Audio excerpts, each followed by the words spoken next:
बहुत पुरानी बात है। एक जंगल में दो पक्के दोस्त रहते थे। एक था गिद्दड़ और दूसरा था ऊँट। गिद्दड़ काफ़ी चालाक था और ऊँट सीधा सा।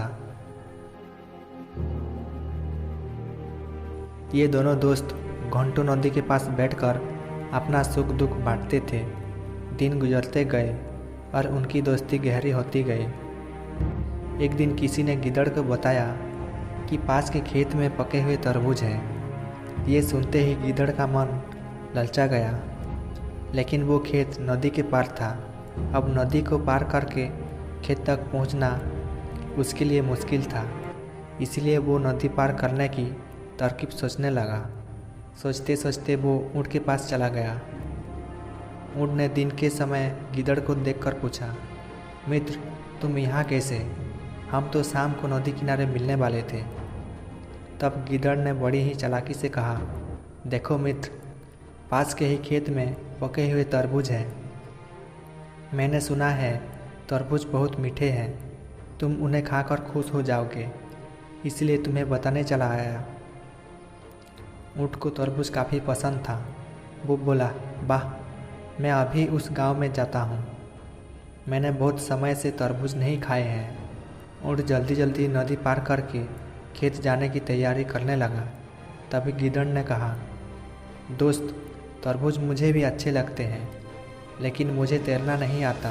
तुम तरबूज खा लोगे तो मुझे लगेगा कि मैंने भी खा लिया।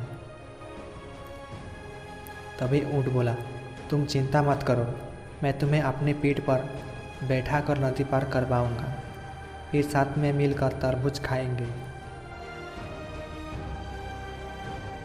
ऊँट ने जैसा कहा था वैसा ही किया।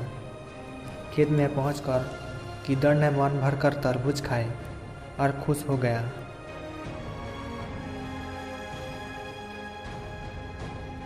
खुशी के मारे वो जोर जोर से आवाज़ निकालने लगा।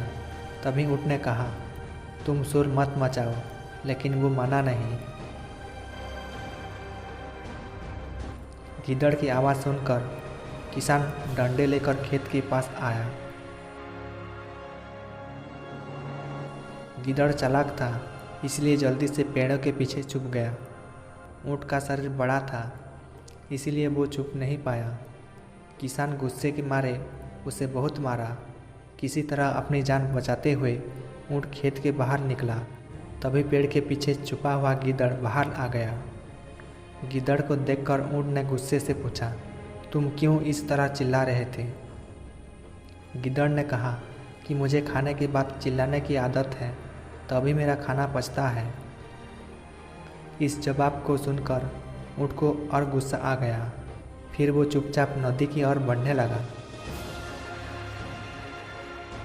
नदी के पास पहुंचकर उसने अपनी पीठ पर गिद्दड़ को बैठा लिया। इधर ऊँट को मार पड़ने से मन ही मन में गिद्दड़ खुश हो रहा था।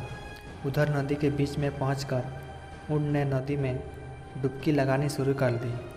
गिद्दड़ डर गया और बोलने लगा, ये क्या कर रहे हो? गुस्से में ऊँट ने कहा, मुझे कुछ खाने के बाद उसे हजम करने के लिए नदी में डुबकी मारनी पड़ती है। गिद्दड़ को समझ आ गया कि ऊँट उसके किए की बदला ले रहा है।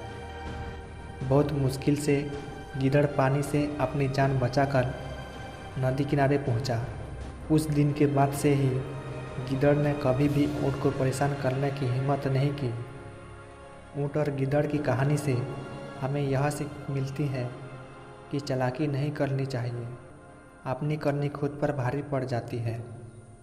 जो जैसा करता है उसे वैसा ही भरना होता है।